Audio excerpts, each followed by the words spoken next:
Salutare șoimilor și bine v-am regăsit la un nou videoclip de pe acest canal. Astăzi am să vă prezint 3 jocuri pe care le puteți juca în browser. Nu uitați să copilați videoclipurile de genul, dați și voi un like și abonați-vă și hai să începem.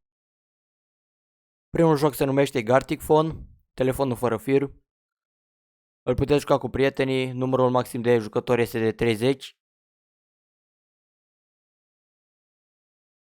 Creați un lobby, aici aveți o grămadă de moduri de joc.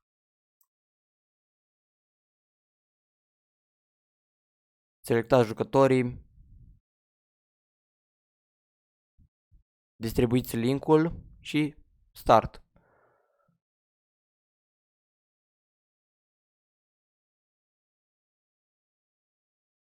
Vă urez spor la joacă. Al doilea joc se numește Drift Hunters.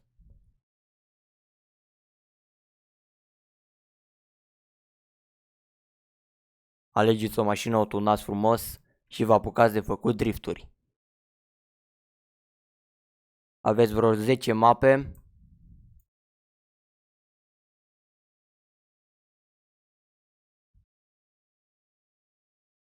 Pentru început aveți 25.000 de euro să vă cumpărați o mașină.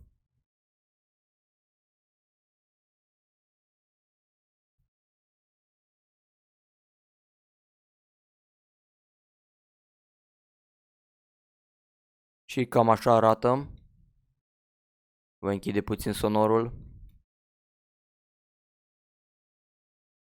Aici avem un scor total.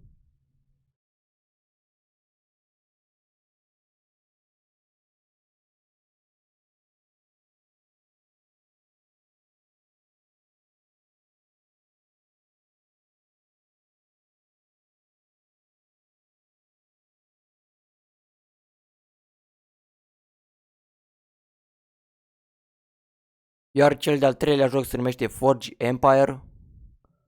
Un joc de strategie în care vă creați propriul oraș. Construiți după bunul plac.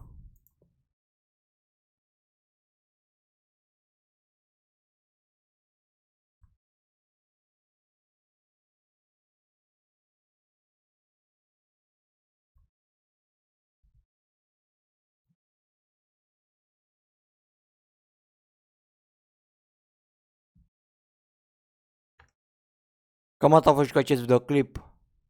Nu uitați să copilați videoclipurile de genul, dați și vă un like și abonați-vă și noi ne auzim data viitoare.